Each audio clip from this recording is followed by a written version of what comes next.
미션 let's go 저 건물을 찾으러 Hai, halo teman-teman semua, kenalin aku Syari, aku mahasiswa Universitas Brawijaya.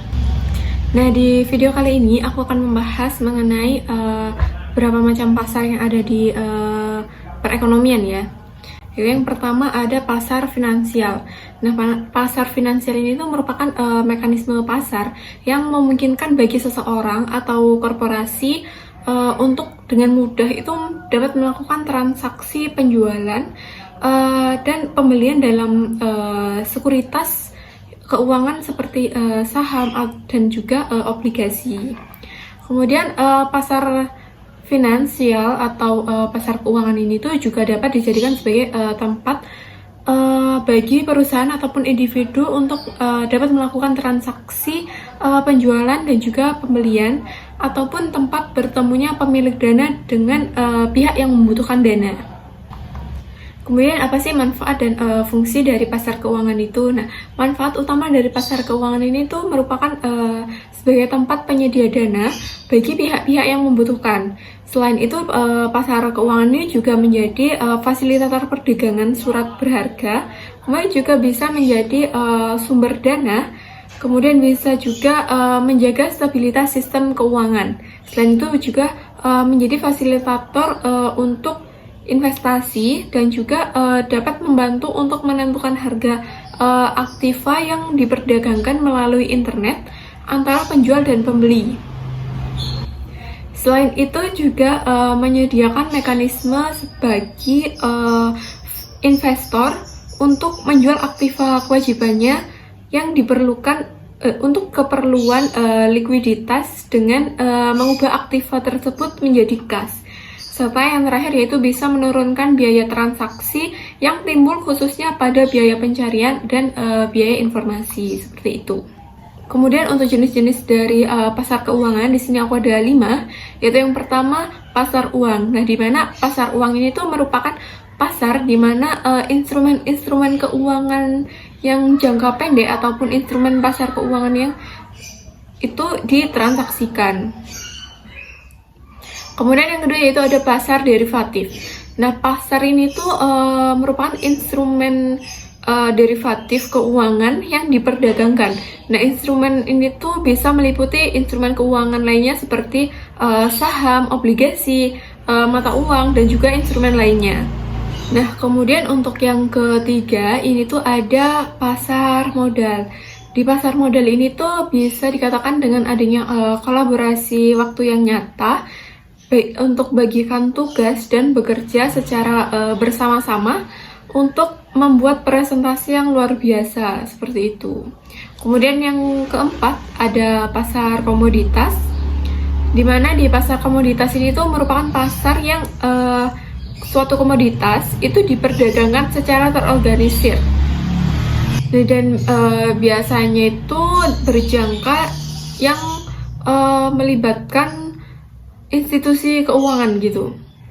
Kemudian yang terakhir yaitu ada pasar valuta asing. Nah, ini tuh merupakan pasar yang melakukan kegiatan transaksi valuta asing ini tuh ataupun mata uang asing ya, baik berupa transaksi spot, transaksi forward ataupun transaksi swap kayak gitu. Kemudian yang berikutnya itu ada fungsi dari pasar valuta asing. Di sini aku ada 4 fungsinya.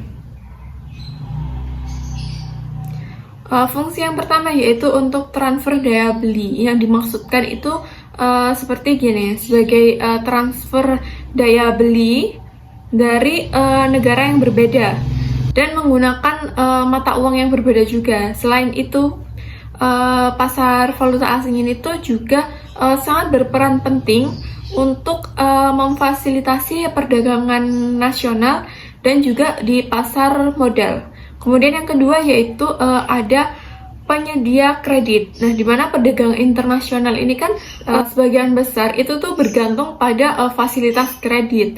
Sehingga apabila dengan adanya pasar valuta asing ini sebagai penyedia kredit, maka bisa memberikan kemudahan untuk melakukan perjanjian ataupun kontrak jual beli menggunakan sistem kredit yang ada atau yang sudah disediakan di pasar valuta asing ini.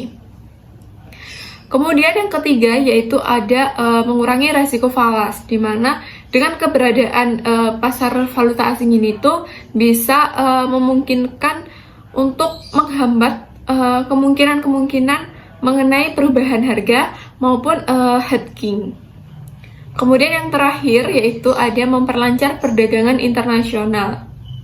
Nah, pasar valuta asing ini tuh bisa sebagai media untuk memperlancar perdagangan internasional. Seperti yang aku bilang tadi yang di poin kedua, penyedia kredit tadi ya. Itu kan bisa digunakan, pasar valuta asing ini juga bisa digunakan sebagai alat pembayaran yang sah dan diakui secara internasional. Kemudian pasar valuta asing ini juga bisa digunakan untuk melakukan transaksi internasional sehingga bisa mempermudah dalam proses perdagangan internasional. Kemudian berikutnya yaitu ada pasar obligasi. Nah, apa sih obligasi itu? Nah, obligasi ini tuh merupakan surat hutang yang jangka menengah ataupun jangka panjang yang dapat diperjualbelikan gitu. Nah, obligasi ini tuh berisi mengenai janji dari pihak penerbit untuk membayarkan imbalan berupa bunga ataupun kupon pada periode tertentu dan melunasi pokok hutang pada akhir waktu yang telah ditentukan kepada pihak pembeli obligasi tersebut. Nah, untuk jenis-jenis dari obligasi sendiri, di sini aku ada 3 jenis obligasi. Yang pertama yaitu obligasi pemerintah, di mana di jenis obligasi pemerintah ini tuh merupakan berbentuk SUN atau surat utang negara. Nah, ini tuh diterbitkan oleh pemerintah Republik Indonesia. Nah, pemerintah ini tuh menerbitkan obligasi ini dengan kupon tetap. Kemudian juga bisa menggunakan obligasi dengan kupon variabel dan juga obligasi dengan prinsip syariah ataupun sukuk negara. Nah, kemudian yang kedua yaitu ada obligasi korporasi. Jenis obligasi korporasi ini tuh berbentuk surat hutang yang diterbitkan oleh korporasi Indonesia, baik itu BUMN ataupun korporasi yang lainnya. Nah, obligasi korporasi ini tuh sama kayak obligasi pemerintah, di mana obligasi korporasi ini tuh terbagi atas obligasi kupon tetap dan juga obligasi kupon variabel, serta yang terakhir yaitu ada obligasi dengan prinsip syariah. Nah, di obligasi korporasi itu ada 2 jenis, yang dimana yang pertama yaitu ada jenis obligasi yang sudah diperingkat atau ada yang tidak diperingkat kayak gitu. Kemudian yang terakhir yaitu ada obligasi retail, di mana jenis obligasi retail ini tuh diterbitkan oleh pemerintah dan juga dijual kepada individu ataupun perseorangan, akan tetapi melalui agen untuk penjual yang ditunjuk oleh pemerintah sendiri. Nah, biasanya ini tuh ada beberapa jenisnya, yaitu yang pertama ori, yang kedua sukuk retail kayak gitu. Kemudian apa sih keuntungan investasi obligasi bagi investor? Nah, di sini aku ada 5 keuntungannya. Yang pertama yaitu ada potensi imbal hasil dari penjualan modal aset yang nilainya itu lebih tinggi ataupun capital gain-nya itu saat dijual di pasar sekunder ataupun penjualan kedua kayak gitu. Kemudian yang kedua yaitu obligasi atau surat hutang ini tuh bisa dijadikan sebagai aset agunan atau jaminan ketika mengajukan kredit atau pinjaman ke bank manapun saat membeli saham pada bursa efek. Yang ketiga di sini bisa memperoleh imbal hasil dari kupon ataupun nisbah secara berkala seiring waktu sampai dengan jatuh tempohnya. Nah, biasanya tingkat bunga obligasi itu lebih tinggi daripada bunga acuan dari Bank Indonesia.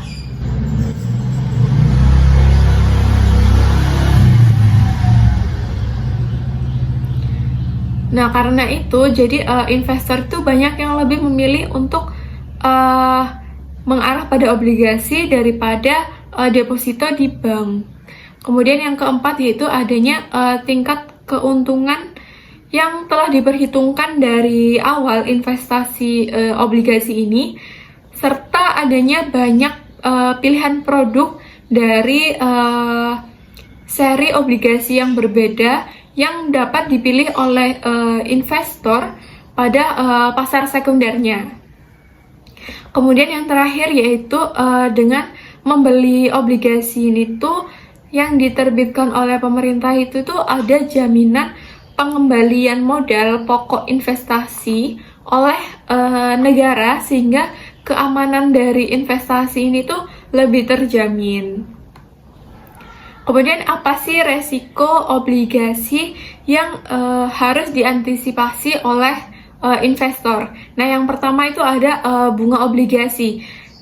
Bunga obligasi ini tuh kan bergantung ya pada tingkat bunga pasar keuangan dan bisa berfluktuasi seiring berjalannya waktu sesuai dengan produknya gitu. Kemudian yang kedua yaitu meskipun dianggap cukup relatif aman ya, tapi obligasi ini tuh tetap mempunyai resiko gagal bayar ketika pihak penerbit ini tuh udah gak mampu untuk membayarkan bunga serta pokok hutangnya. Kemudian yang terakhir yaitu terdapat resiko capital loss, di mana investor itu bisa mengalami kerugian ketika menjual obligasi ketika belum jatuh tempo gitu. Jadi belum waktu jatuh tempo, tetapi investor ini tuh sudah mengalami kerugian gitu saat menjual obligasinya ke ke investor lain dengan via pasar sekunder.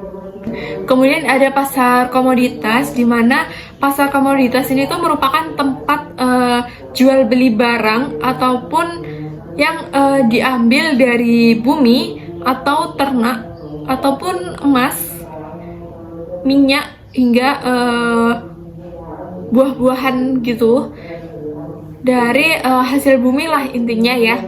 Nah, komoditas ini tuh berupa produk seperti makanan, bensin, ataupun perhiasan mewah yang kemudian itu bisa diperjualbelikan dan bisa dikonsumsi oleh konsumennya atau oleh masyarakat. Kemudian jenis dari pasar komoditas ini tuh ada dua. Yang pertama yaitu ada pasar komoditas derivatif, di mana pasar komoditas